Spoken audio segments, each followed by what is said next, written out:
Welcome to the podcast about venture capital, where investors and founders alike can learn how VCs make decisions and reach conviction. Your host is Nick Moran, and this is The Full Ratchet.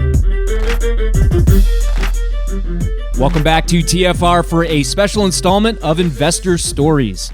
In this segment, the investors tell a story about some of the most odd and unusual situations they've ever encountered as investors. This is the segment called The Strange and Unusual.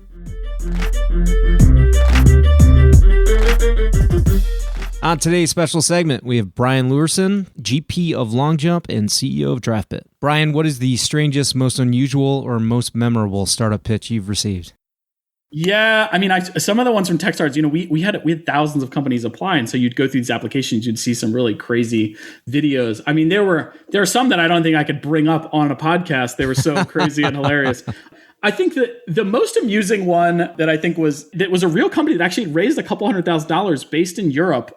They were building a robotic bathroom cleaner, and it was almost like a Roomba, but it would clean the toilet, and it would sit on top of the toilet while it was not in use, and then it would go down and clean. It was you watch the video and you're like, this is kind of amazing and kind of the scariest thing I've ever seen. And anyways, yeah, so that's one that comes to mind for sure. Oh, I wouldn't want to be the one having to clean the robot. Yeah, exactly. Exactly.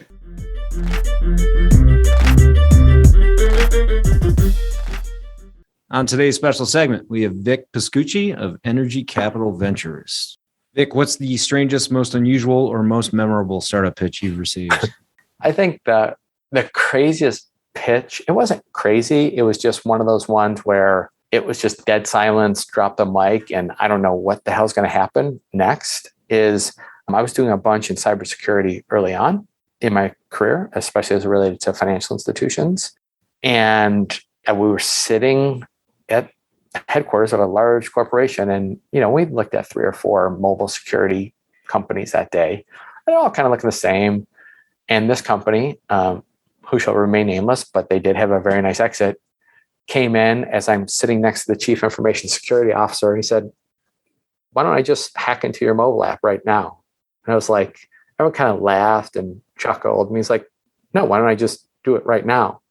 And I'm not the technical one on the side, but literally finds a cross scripting open in a mobile app and gets into our mobile app right there, live theater. And I was like, oh my God. I'm like, I'm either going to get fired for bringing this startup into the building, or you're getting fired because you didn't secure the app.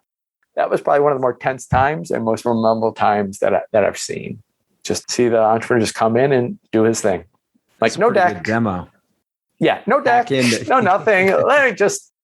Let's see what we can do. I was like, oh my God.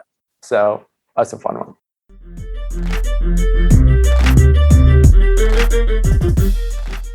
On this special segment, we have Jonathan Ebinger of Blue Run Ventures and Transform Capital. Jonathan, what is the strangest, most unusual, or most memorable startup pitch you've received? I think probably, I'll tell you what it is. It was Coupa, and I got another pitch very similar to them just yesterday. Different category, but the same rationale. Their pitch was, so Coupa was founded by 2 product people from Oracle who were in the procurement product. And first of all, I was asking them why 2 people in their late 20s would want to start a company in procurement, but they had passion for it. And their pitch was, look, we have a roadmap for the next 3 years at Oracle of how to make a great procurement product. It's going to take them at least 3 years to get that done. We want to do that now, build what they have now and give that away for free, and then build a great product on top of that. So I just thought that sounded really interesting, that they were basically planning on building a product and giving it away to enterprises, which was the full stack Oracle product, and then building something better on top of it. I thought, well, that's a pretty bold vision, so give it a try. They had, this was back when open source was really popular. They were planning on having an open source library for people to build their own procurement applications as well. It did not get very much use. There was not a lot of programmers who were really looking to improve procurement. So anyway, I saw the same kind of pitch just the other day with regard to API, basically giving API access away, and rather than charging for it, because you have the constant Clayton Christensen sort of situation, right? Where if you don't have any revenue, it costs you nothing to give it away. So it's so nice for, insurgents to come in. Right. It's tough for incumbents in terms of know where to go on the chessboard when someone's giving your product away.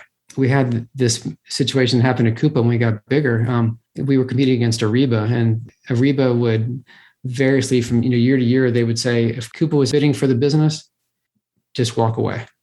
The next year they'd say, if Coupa is bidding for the business, offer our service at zero. And then they'd flip flop. They just didn't know how to attack us because we had just a better product at a better price point. And so it's really tough for incumbents. And so oftentimes that's why these folks end up getting acquired, just because they don't know, you can't get your arms around how to compete with some of these insurgents, which is super fun for us. And yeah, right.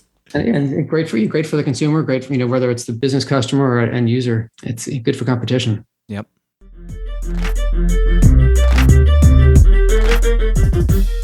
That will conclude this installment of Investor Stories. If you're enjoying the program and would like to see it continue, take a moment and leave a 5-star review in iTunes. Okay, that will wrap things up for today. Until next time, over-prepare, choose carefully, and invest confidently. Thanks for joining me.